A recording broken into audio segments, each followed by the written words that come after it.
as a dad and a mom to never realize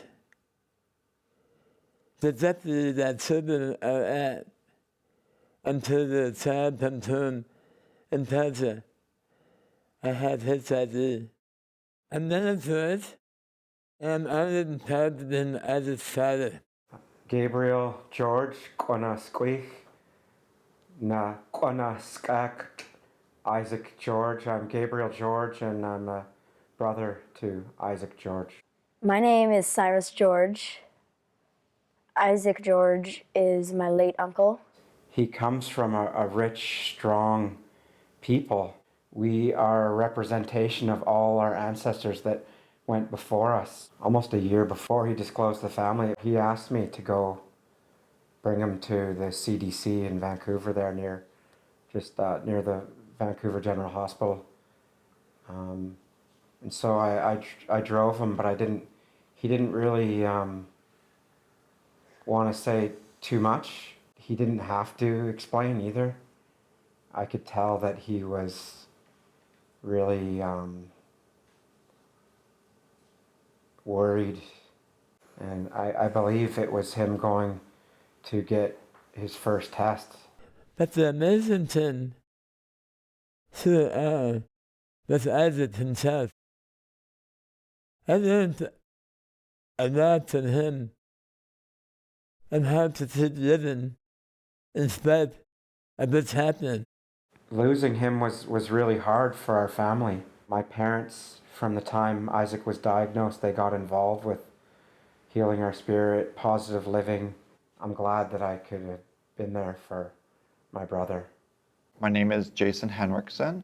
I've been HIV positive for 4 years now, and I have been a volunteer at Positive Living for approximately 6 years now.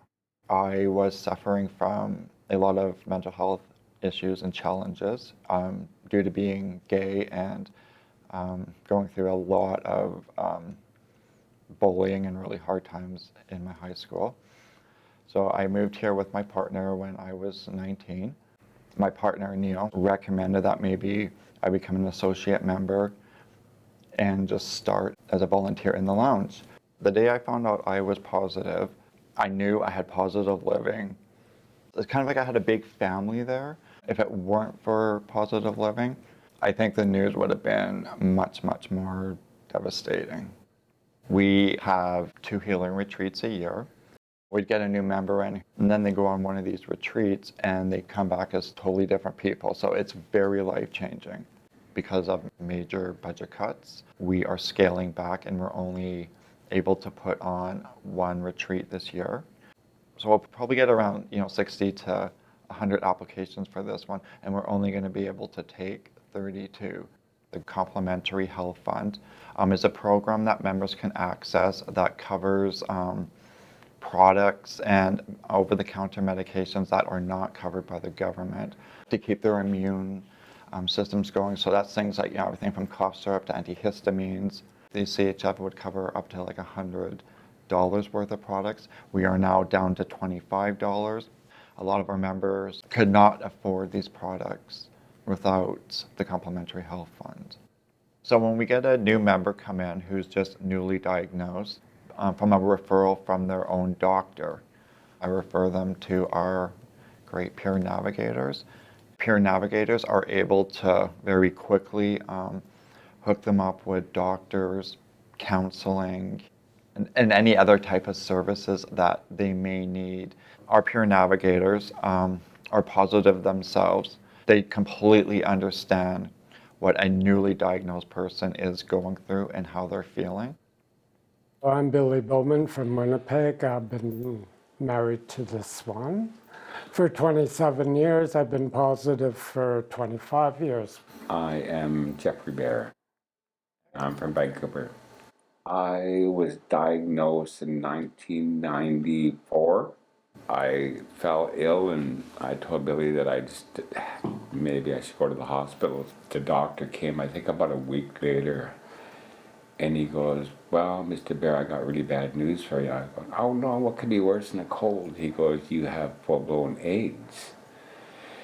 To which at the time, then they moved me out of that room and put me into a closet. The doctors were that terrified of it that back then. They didn't know, so I phoned Billy and I told them, you better come and get me because they put me out of the room.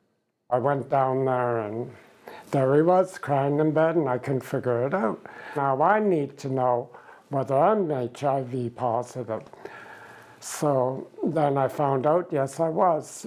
To touch up on his story, when he was in the hospital, all his bodily functions shut down and everything. We had 7 professionals. He was in a coma for a whole month.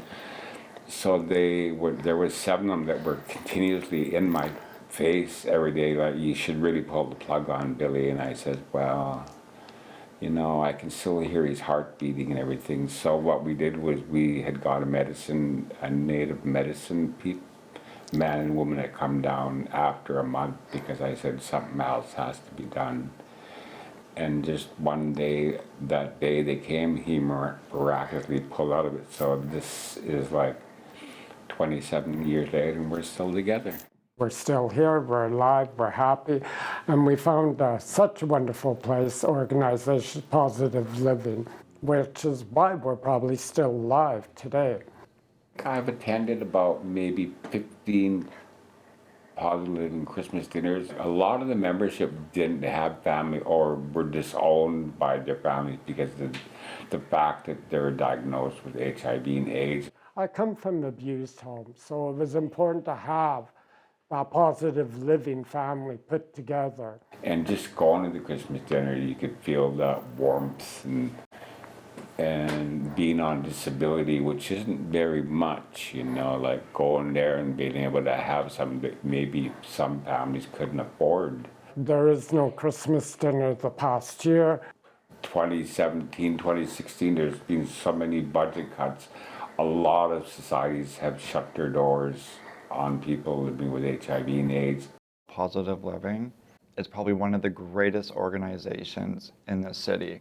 Becoming a member of Positive Living and getting all the opportunities to volunteer and learn what I'm capable of doing completely changed my life. So I was involved in an art project. It was a project focusing on gay men and stigma related to suicide.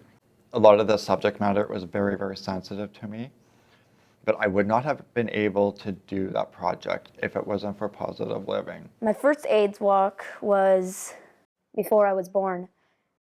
When she was pregnant with me, my mother did the AIDS walk and I was there. She started taking me again every year. She pushed me in a stroller. Once I could walk, she was holding my hand, and now I can independently walk.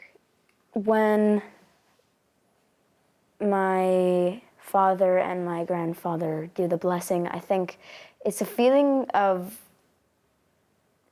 all of the negative energy that is surrounding AIDS and HIV and maybe even the people in the walk. It just goes away. And the highlight of every walk, every year is when we take a rose and we put it on the wall. With every step you take, you're helping somebody. With every step you take, you're raising awareness. He was proud to be gay. He was proud to be Aboriginal. He wasn't afraid to be deaf. He didn't see it as an obstacle. And he didn't see HIV or AIDS as an obstacle.